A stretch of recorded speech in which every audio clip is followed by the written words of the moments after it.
নমস্কার। গল্পের সাহিত্য ইউটিউব অডিও চ্যানেলে আপনাদের স্বাগত। আজ আপনাদের শোনাব স্বনামধন্য সাহিত্যিক বিভূতিভূষণ বন্দ্যোপাধ্যায়ের একটি অনবদ্য ছোট গল্প, পুঁই মাচা। সহায়হরি চাটুর্যে উঠানে পা দিয়া স্ত্রীকে বলিলেন, একটা বড় বাটি কি ঘটি যা হয় কিছু দাও তো। তারক্ষুরও গাছ কেটেছে, একটু ভালো রস আনি। স্ত্রী অন্নপূর্ণা খড়ের রান্নাঘরের দাওয়ায় বসিয়া শীতকালের সকালবেলা নারকেল তেলের বোতলে ঝাঁটার কাঠি পুড়িয়া 2 আঙুলের সাহায্যে ঝাঁটার কাঠিলগ্ন জমানো তৈলটুকু সংগ্রহ করিয়া চুলে মাখাইতেছিলেন। স্বামীকে দেখিয়া তাড়াতাড়ি গায়ের কাপড় একটু টানিয়া দিলেন মাত্র, কিন্তু বাটি কি ঘটি বাহির করিয়া দিবার জন্য বিন্দুমাত্র আগ্রহ তো দেখালেনই না, এমনকি বিশেষ কোনো কথাও বলিলেন না। সহায়হরি অগ্রবর্তী হইয়া বলিলেন, কি হয়েছে? আরে বসে রইলে যে, দাও না একটা কিছু। আহ, খেন্তি টেন্তি সব কোথায় গেল এরা? তুমি তেল মেখে বুঝি ছোঁবে না? অন্নপূর্ণা তেলের বোতলটি সরাইয়া স্বামীর দিকে খানিকক্ষণ চাহিয়া রহিলেন।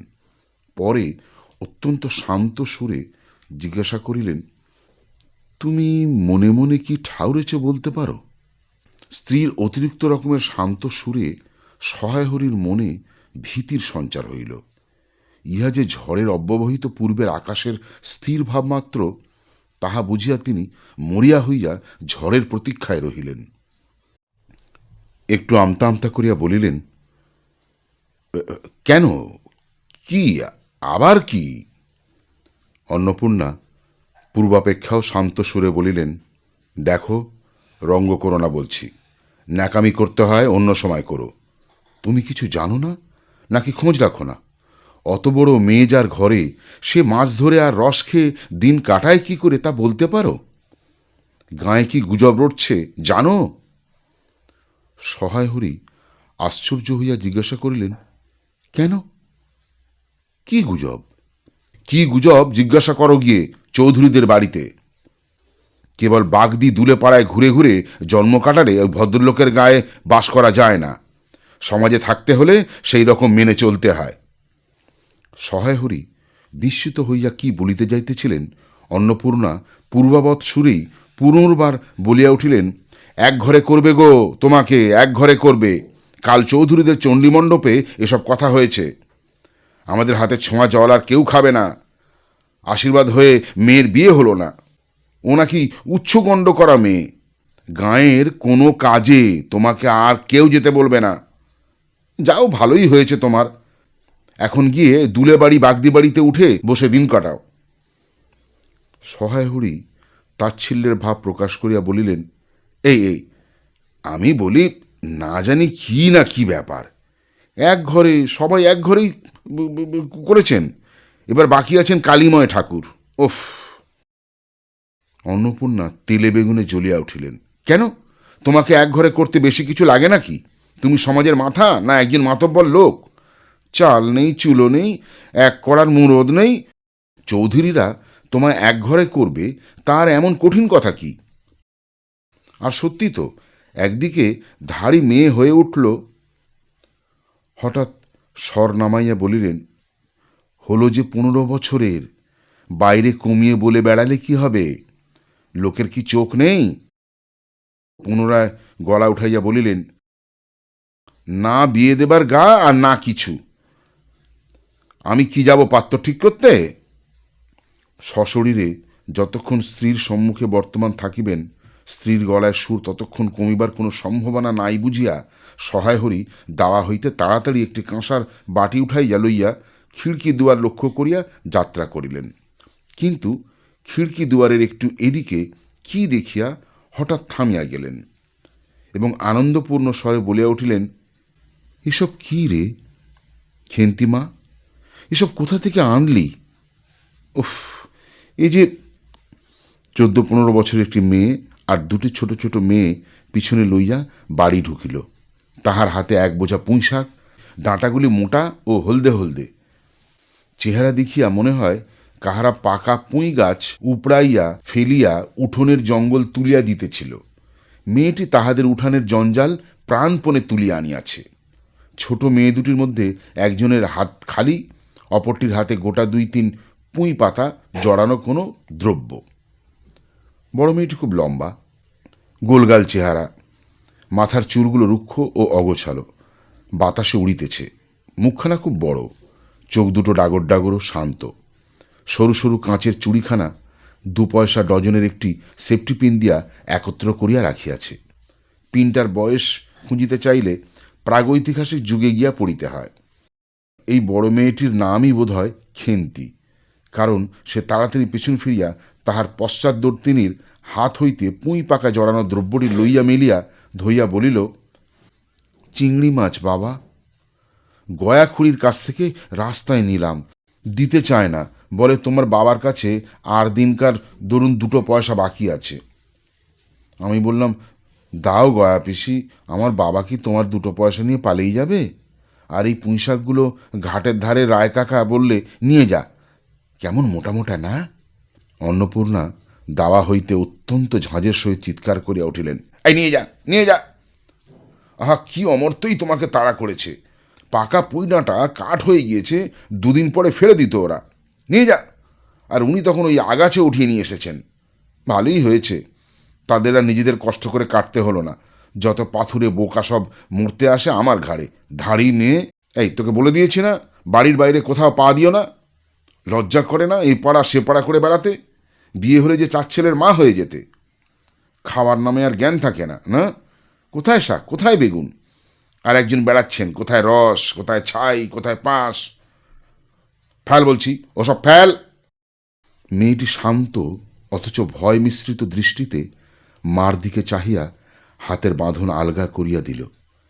পুঁইশাকের বোঝা মাটিতে পড়িয়া গেল। অন্নপূর্ণা বকিয়া চলিলেন, যা তো রাধি, ওই আপদগুলোকে টেনে খিড়কির পুকুরের ধারে ফেলে দিয়ে তো যা। ফের যদি বাড়ির মধ্যে বার হতে দেখেছি, তবে ঠ্যাং যদি খোঁড়া না করি তোর। বোঝা মাটিতে পড়িয়া গিয়াছিল। ছোট মেয়েটি কলের পুতুলের মতন সেগুলি তুলিয়া লইয়া খিড়কি অভিমুখে চলিল। কিন্তু ছোট মেয়ে অত বড় বোঝা আঁকড়াইতে পারিল না। অনেকগুলি ডাঁটা এদিকে ওদিকে ঝুলিতে লাগিল। সহায় হরির ছেলেমেয়েরা তাহাদের মাকে অত্যন্ত ভয় করিত। সহায় হরি আমতা আমতা করিয়া বলিতে গেলেন, তা এনেছে ছেলে মানুষ, খাবে বলে। তুমি আবার বরং। পুঁইশাকের বোঝা লইয়া যাইতে যাইতে ছোট মেয়েটি ফিরিয়া দাঁড়াইয়া মার মুখের দিকে চাহিল।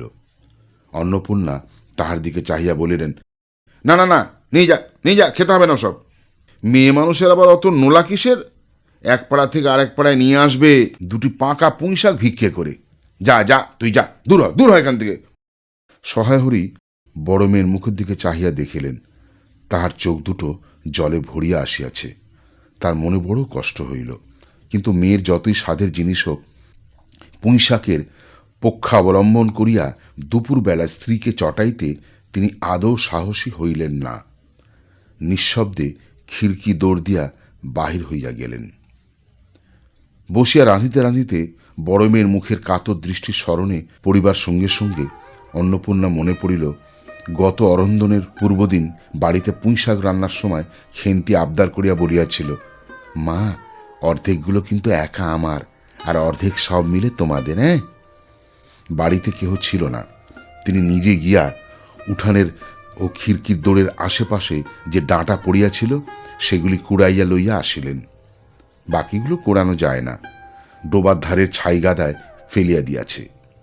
কুচো চিংড়ি দিয়া এই রূপে চুপি চুপি পুঁইশাকের তরকারি রাঁধিলেন।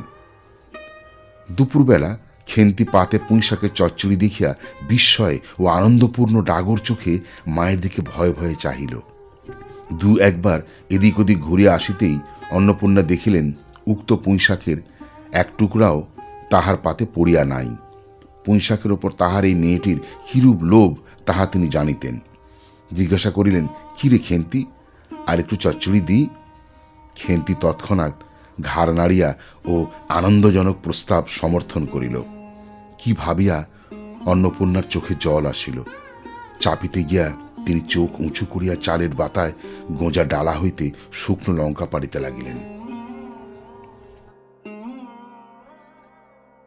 কালীমায়ের চণ্ডীমণ্ডপে সেদিন বৈকালবেলা সহায় হরির ডাক পড়িল। সংক্ষিপ্ত ভূমিকা ফাঁদিবার পর কালিমায় উত্তেজিত সুরে বলিলেন, সেসব দিন কি আর আছে ভায়া? এই ধরো কেষ্ট মুখুজ্জে, স্বভাব নইলে পাত্রে দেব না, স্বভাব নইলে পাত্র দেব না করে এই কাণ্ডটাই করলে।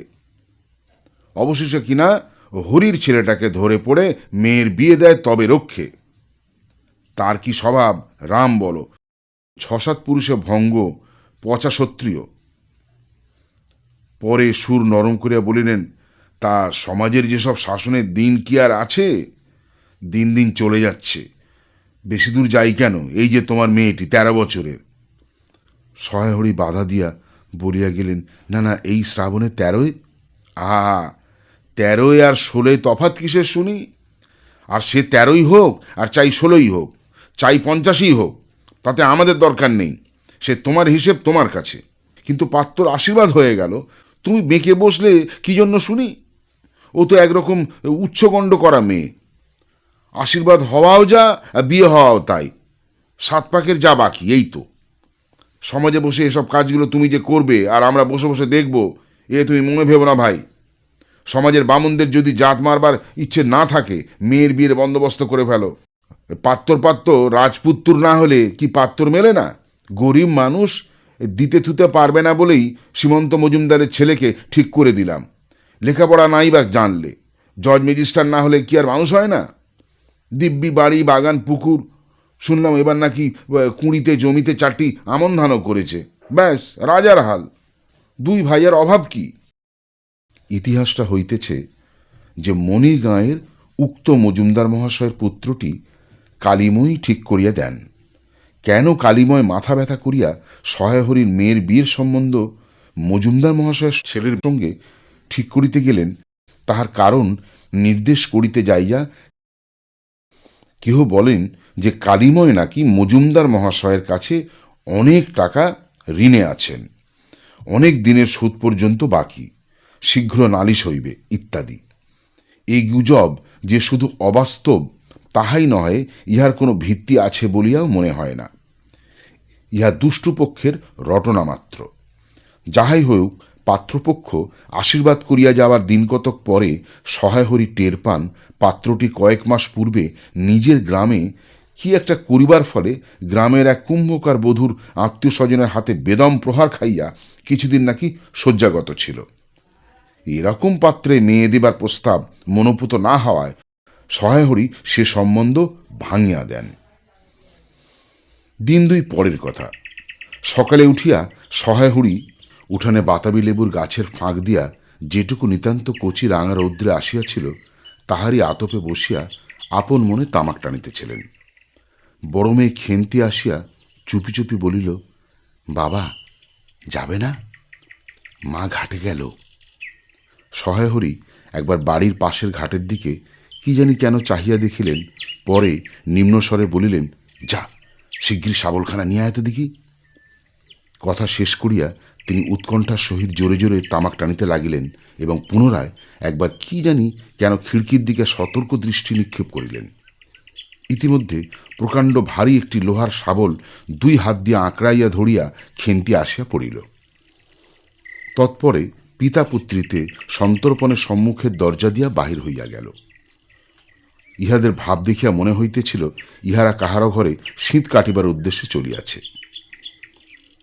অন্নপূর্ণা স্নান করিয়া সবে কাপড় ছাড়িয়া উনুন ধরাইবার জোগাড় করিতেছেন। মুখুজ্জি বাড়ির ছোট খুকি দুর্গা আসিয়া বলিল, খুড়িমা, মা বলে দিলে খুড়িমাকে গিয়ে বল মা ছোঁবে না, তুমি আমাদের নবান্নটা মেখে আর ইতুর ঘটগুলো বার করে দিয়ে আসবে। মুখুজ্জি বাড়ি ও পাড়ায় যাইবার পথের বাঁধারে এক জায়গায় শ্যাওড়া, বনভাট, রাংচিতা, বনচালতা গাছের ঘন বন। শীতের সকালে এক প্রকার লতাপাতার ঘন গন্ধ বন হইতে বাহির হইতেছিল। একটা লেজ ঝোলা হলদে পাখি আমড়া গাছের এডাল হইতে ওডালে যাইতেছে। দুর্গা আঙুল দিয়া দেখাইয়া বলিল, খুড়িমা খুড়িমা, ওই যে ওই যে ওই যে কেমন পাখিটা না? পাখি দেখিতে গিয়া অন্নপূর্ণা কিন্তু আর একটা জিনিস লক্ষ্য করিলেন। ঘন বনটার মধ্যে কোথায় এতক্ষণ খুব খুব করিয়া একটা আওয়াজ হইতেছিল। কে যেন কি খুঁড়িতেছে। দুর্গার কথার পরেই হঠাৎ সেটা বন্ধ হইয়া গেল। অন্নপূর্ণা সেখানে খানিকক্ষণ থমকিয়া দাঁড়াইলেন। পরে চলিতে আরম্ভ হইল। কাজ করিয়া ফিরিতে অন্নপূর্ণার কিছু বিলম্ব হইল। বাড়ি ফিরিয়া দেখিলেন খেন্তি উঠানে রৌদ্রে বসিয়া তেলের বাটির সম্মুখে লইয়া খোঁপা খুলিতেছে। তিনি তীক্ষ্ণ দৃষ্টিতে মেয়ের দিকে চাহিয়া দেখিয়া রান্নাঘরে গিয়া উনুন ধরাইবার উদ্যোগ করিতে লাগিলেন। মেয়েকে বলিলেন, এখনো নাইতে যাসনি রে? কোথায় ছিলি এতক্ষণ?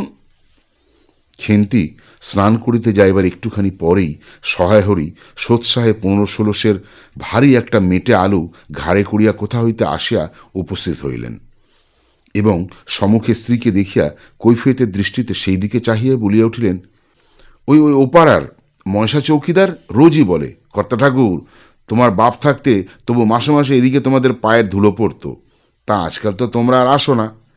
এই বেড়ার গায়ে মেয়েটা আলু করে রেখেছি, তা দাদা ঠাকুর বরং। অন্নপূর্ণা স্থির দৃষ্টিতে স্বামীর দিকে চাহিয়া বলিলেন, বরজপোতার বনের মধ্যে বসে খানিক আগে কি করছিলে শুনি? সহায়হরি অবাক হইয়া বলিলেন, আমি? না, আমি কখনো না। এই তো আমি। সহায়হরির ভাব দেখিয়া মনে হইতেছিল তিনি এইমাত্র আকাশ হইতে পড়িয়াছেন। অন্নপূর্ণা পূর্বের মতো স্থির দৃষ্টিতে স্বামীর দিকে চাহিয়া বলিলেন, চুরি তো করবেই। 3 কাল গিয়েছে, 1 কাল আছে, মিথ্যে কথাগুলো আর বলো না। আমি সব জানি। মনে ভেবেছিলে আপদ ঘাটে গিয়েছে আর কি।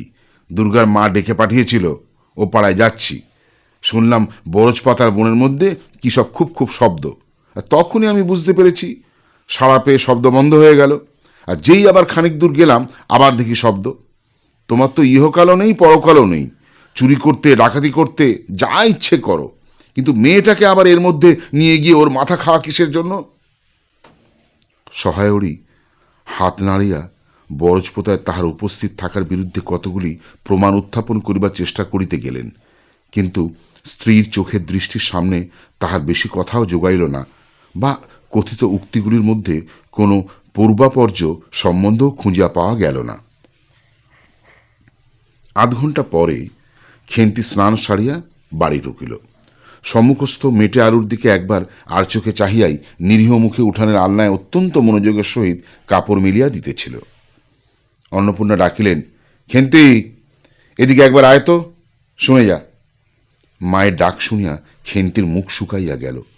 সে ইতস্তত করিতে করিতে মার নিকট আসিয়া তিনি জিজ্ঞাসা করিলেন, এই মেটে আলুটা দুজনে মিলে তুলে এনেছিস না? খেন্তি মার মুখের দিকে একটুখানি চাহিয়া থাকিয়া একবার ভূপতিত মেটে আলুটার দিকে চাহিল, পরে পুনরায় মার মুখের দিকে চাহিল এবং সঙ্গে সঙ্গে ক্ষিপ্র দৃষ্টিতে একবার বাড়ির সম্মুখস্থ বাঁশঝাড়ের মাথার দিকেও চাহিয়া রহিল। তাহার কপালে বিন্দু বিন্দু ঘাম দেখা দিল, কিন্তু মুখ দিয়া কথা বাহির হইল না। অন্নপূর্ণা কড়া সুরে বলিলেন, কথা বলছিস না যে? এই মেটে আলু তুই এনেছিস কিনা? খেন্তি বিপন্ন চোখে মার মুখের দিকে চাহিয়াছিল, উত্তর দিল, হ্যাঁ। অন্নপূর্ণা তেলে বেগুনে জ্বলিয়া উঠিয়া বলিলেন, পাজি, আজ তোমার পিঠে আমি আস্ত কাঠের চেলা ভাঙব, তবে ছাড়ব। বরজপতার বনে গিয়েছ মেটে আলু চুরি করতে।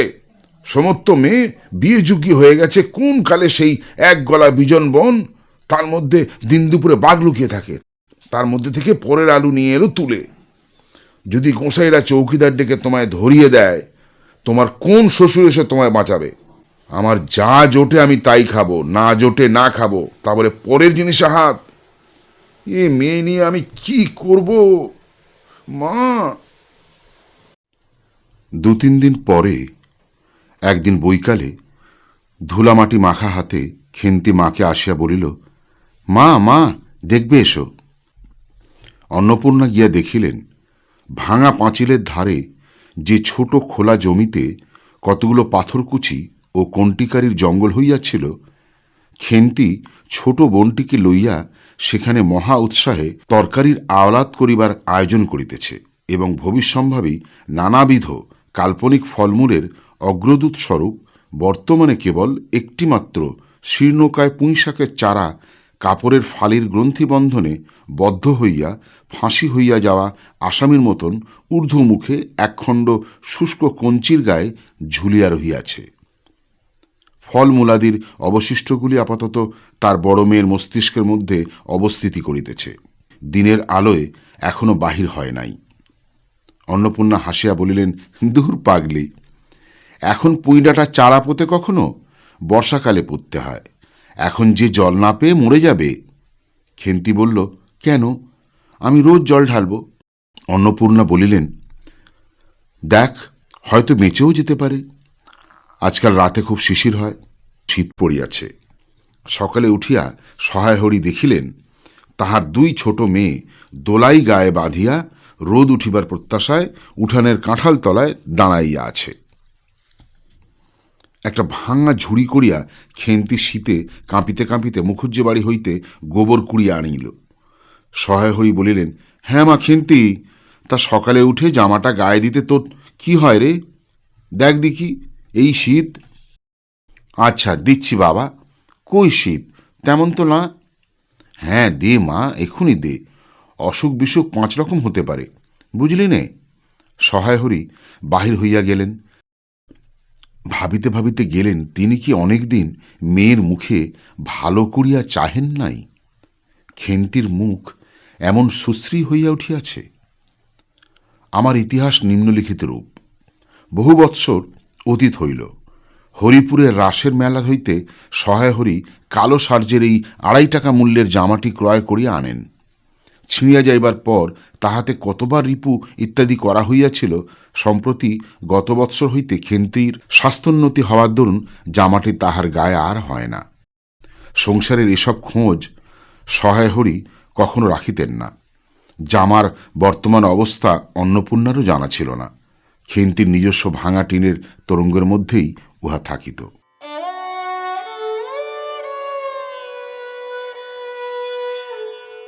পৌষ সংক্রান্তি সন্ধ্যাবেলা অন্নপূর্ণা একটা কাঁসিতে চালের কুঁড়া, ময়দা ও গুড় দিয়া চটকাইতেছিলেন। একটি ছোট বাটিতে 1 বাটি তেল।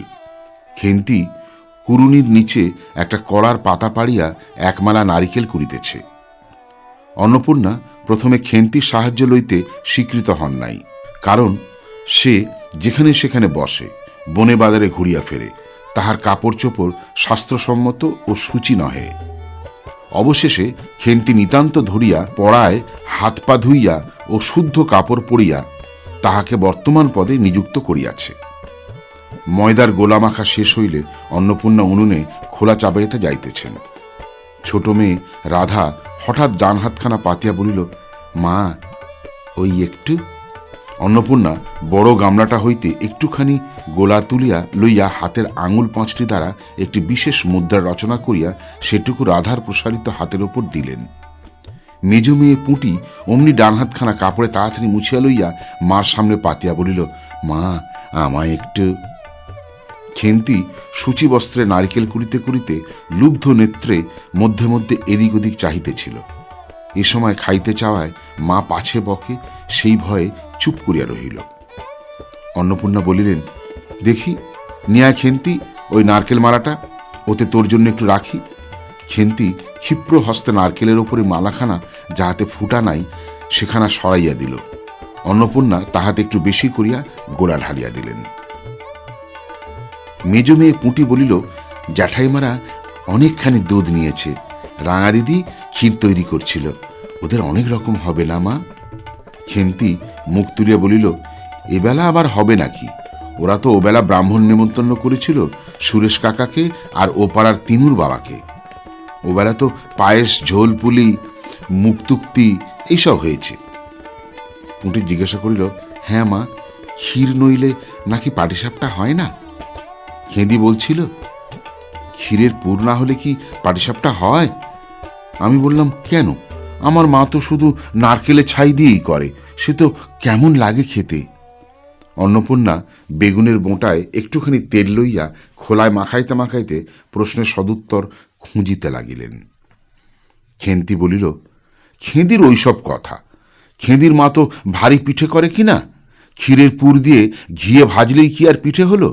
সেদিন জামাই এলে ওদের বাড়ি দেখতে গেলুম কি না, তাই খুড়িমার দুখানা পাটিসাপটা খেতে দিলে। উমা, কেমন একটা ধরা ধরা গন্ধ, আর মার পিঠেতে কখনো কোনো গন্ধ পাওয়া যায় না। পাটিসাপটায় ক্ষীর দিলে ছাই খেতে হয়। বেপরোয়াভাবে উপরোক্ত উক্তি শেষ করিয়া খেন্তি মার চোখের দিকে চাহিয়া জিজ্ঞাসা করিল, মা, নারকেল কোড়া একটু নেব? অন্নপূর্ণা বলিলেন, নে, কিন্তু এখানে বসে খাস নে, মুখ থেকে পড়বে নাকি। যা, ওদিকে যা। খেন্তি নারকেলের মালায় এক থাবা কোড়া তুলিয়া লইয়া একটু দূরে গিয়া খাইতে লাগিল। মুখ যদি মনের দর্পণ স্বরূপ হয়, তবে খেন্তির মুখ দেখিয়া সন্দেহের কোনো কারণ থাকিতে পারিত না যে সে অত্যন্ত মানসিক তৃপ্তি অনুভব করিতেছে। ঘণ্টাখানেক পরে অন্নপূর্ণা বলিলেন, ওরে, তোরা সব এক এক টুকরো পাতা পেতে বসতো দেখি, গরম গরম দি। খেন্তি, জল দেওয়া ভাত আছে ও বেড়ার, বার করে নিয়ে আয়। খেন্তির নিকট অন্নপূর্ণার এ প্রস্তাব যে খুব মনোপুত হইল না, তাহা তার মুখ দেখিয়া বোঝা গেল। পুঁটি বলিল, মা, বর্দি পিঠেই খাক না, ভালোবাসে, ভাত বরং থাকুক, আমরা কাল সকালে খাব। খান কয়েক খাইবার পরেই ছোট মেয়ে রাধা আর খাইতে চাহিল না। সে নাকি অধিক মিষ্ট খাইতে পারে না। সকলের খাওয়া শেষ হইয়া গেলেও খেন্তি তখনও খাইতেছে। সে মুখ বুঝিয়া শান্তভাবে খায়, বড় একটা কথা কহে না। অন্নপূর্ণা দেখিলেন সে কম করিয়াও 18-19 খানা খাইয়াছে। জিজ্ঞাসা করিলেন, খেন্তি, আর নিবি? অন্নপূর্ণা তাহাকে আরও খান কয়েক দিলেন। খেন্তির মুখ, চোখ ঈষৎ উজ্জ্বল দেখাইল। হাসি ভরা চোখে মার দিকে চাহিয়া বলিল, বেশ খেতে হয়েছে মা। ওই যে তুমি কেমন ফেনিয়ে নাও না, ওতেই কিন্তু। সে পুনরায় খাইতে লাগিল। অন্নপূর্ণা হাতা খুন্তি চুলি তুলিতে তুলিতে সস্নেহে তার এই শান্ত নিরীহ একটু অধিক মাত্রার ভোজনপটু মেয়েটির দিকে চাহিয়া রহিলেন। মনে মনে ভাবিলেন, খেন্তি আমার যার ঘরে যাবে তাদের অনেক শোক দেবে। এমন ভালো মানুষ, কাজকর্মে বকো, মারো, গাল দাও, টু শব্দটি মুখে নেই, উঁচু কথাও কখনো কেউ শোনেনি। বৈশাখ মাসের প্রথমে সহায়হরির এক দূর সম্পর্কীয় আত্মীয়ের ঘটখালিতে খেন্তির বিবাহ হইয়া গেল। দ্বিতীয় পক্ষে বিবাহ করিলেও পাত্রটির বয়স 40-এর খুব বেশি কোনো মতেই হইবে না। তবু প্রথমে এখানে অন্নপূর্ণা আদৌ ইচ্ছুক ছিলেন না, কিন্তু পাত্রটি সঙ্গতিপন্ন, শহর অঞ্চলে বাড়ি, সিলেট চুন ও ইটের ব্যবসায় 2 পয়সা নাকি করেছে। এইরকম পাত্র হঠাৎ মেলাও বড় দুর্ঘটনা কিনা। জামাইয়ের বয়স একটু বেশি। প্রথমে অন্নপূর্ণা জামাইয়ের সম্মুখে বাহির হইতে একটু সংকোচ বোধ করিতেছিলেন। পরে পাছে খেন্তির মনে কষ্ট হয়, এই জন্য বরণের সময় তিনি খেন্তির সুপুষ্ট হস্তখানি ধরিয়া জামাইয়ের হাতে তুলিয়া দিলেন। চোখের জলে তাহার গলা বন্ধ হইয়া আসিল, কিছু বলিতে পারিলেন না। বাড়ির বাহির হইয়া আমলকিতলায় বেহারারা সুবিধা করিয়া লইবার জন্য বরের পালকি একবার নামাইল। অন্নপূর্ণা চাহিয়া দেখিলেন বেড়ার ধারের নীল রঙের মেদি ফুলের গুচ্ছগুলি যেখানে নত হইয়া আছে, খেন্তির কম দামের বালুচরের রাঙাচিলির আঁচলখানা পালকির বাহির হইয়া সেখানে লুটাইতেছে। তার এই অত্যন্ত অগোছালো, অত্যন্ত নিরীহ, একটু অধিক মাত্রায় ভোজনপটু মেয়েটিকে পরের ঘরে অপরিচিত মহলে পাঠাইতে তার বুক উদ্বেল হইয়া উঠিতেছিল। খেন্তিকে কি অপরে ঠিক বুঝবে? যাইবার সময় খেন্তি চোখের জলে ভাসিতে ভাসিতে সান্ত্বনার সুরে বলিয়াছিল, মা, আষাঢ় মাসে আমাকে এনো, আর বাবাকে পাঠিয়ে দিও 2 মাস তো। ও পড়ার ঠান দিদি বলিলেন, তোর বাবা তোর বাড়ি যাবে কেন রে? আগে নাতি হোক, তবে তো। খেন্তির মুখ লজ্জায় রাঙা হইয়া উঠিল। জল ভরা ডাগর চোখের ওপর একটুখানি লাজুক হাসির আভা মাখাইয়া সে একগুঁয়েমে সুরে বলিল, না, যাবে না বই কি, দেখো তো কেমন না যান।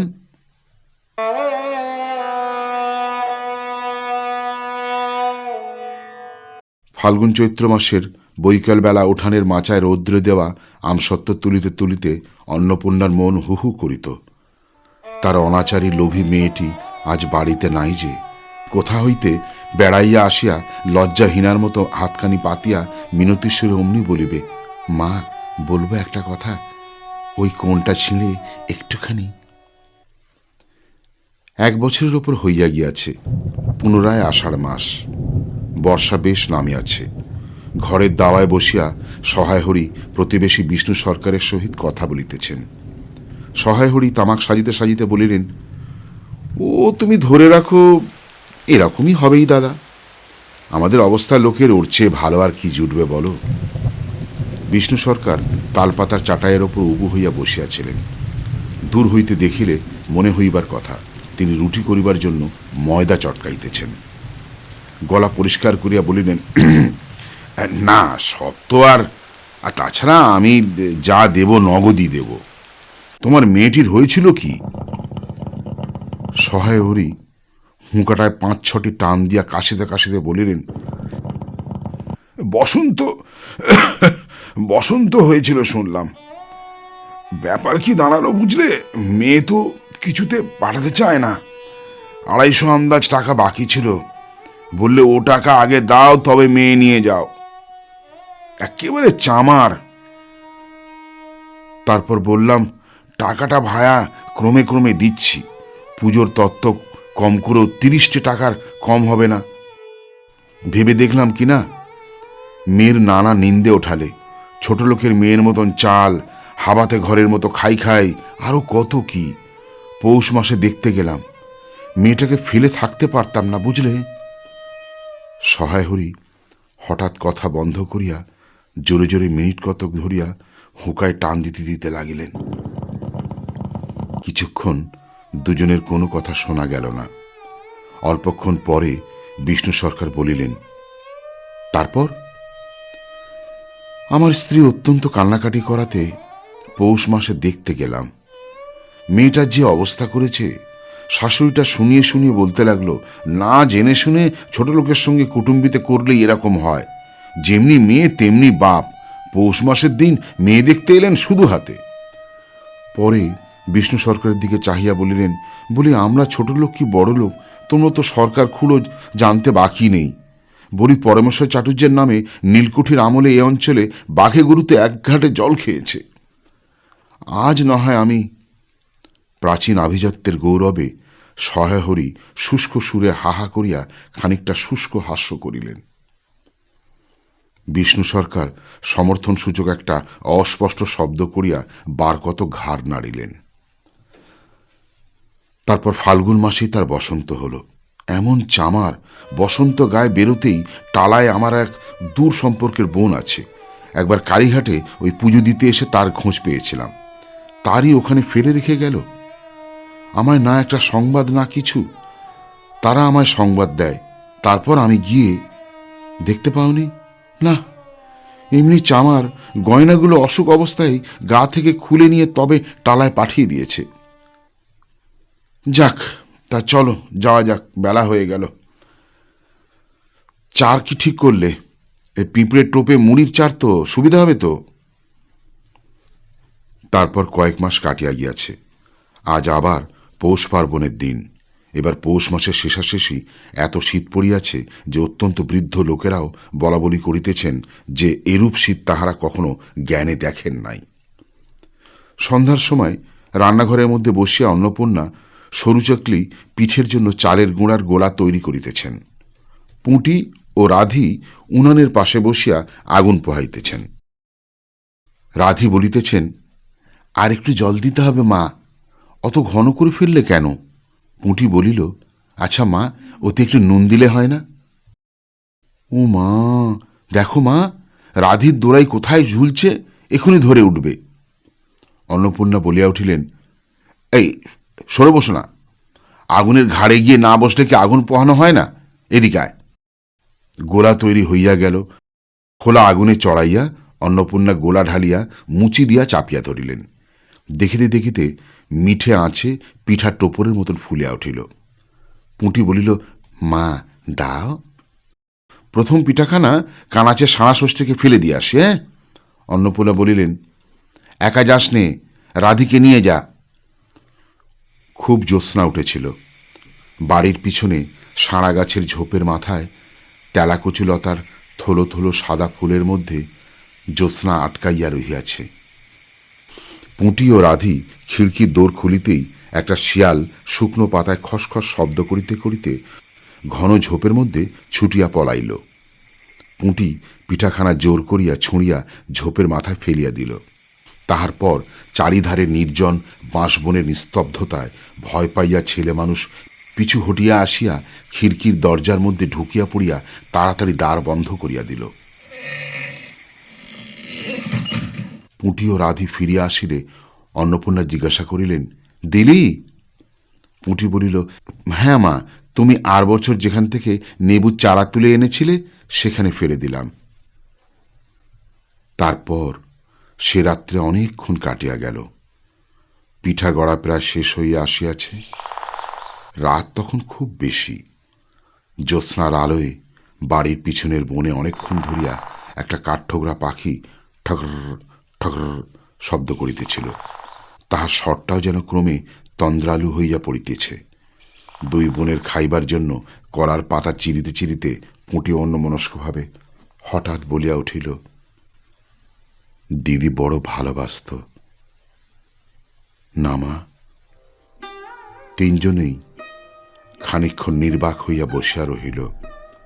তাহার পর তাহাদের তিনজনেরই দৃষ্টি কেমন করিয়া আপনা আপনি উঠোনের এক কোণে আবদ্ধ হইয়া পড়িল, যেখানে বাড়ির সেই লোভী মেয়েটির লোভের স্মৃতি পাতায় পাতায় শিরায় শিরায় জড়াইয়া তাহার কত সাধের নিজের হাতে পোঁতা পুঁই গাছটি মাচা জুড়িয়া বাড়িয়া উঠিয়াছে।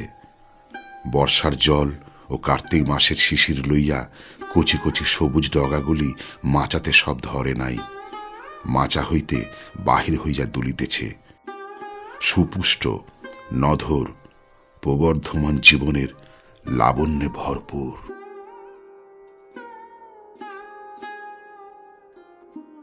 গল্পটা শুনলেন। যদি আপনাদের ভালো লাগে তাহলে সাবস্ক্রাইব ও শেয়ার করে দেবেন। আপনার একটি সাবস্ক্রাইব আমাকে উৎসাহিত করবে আরও নতুন গল্প শোনানো।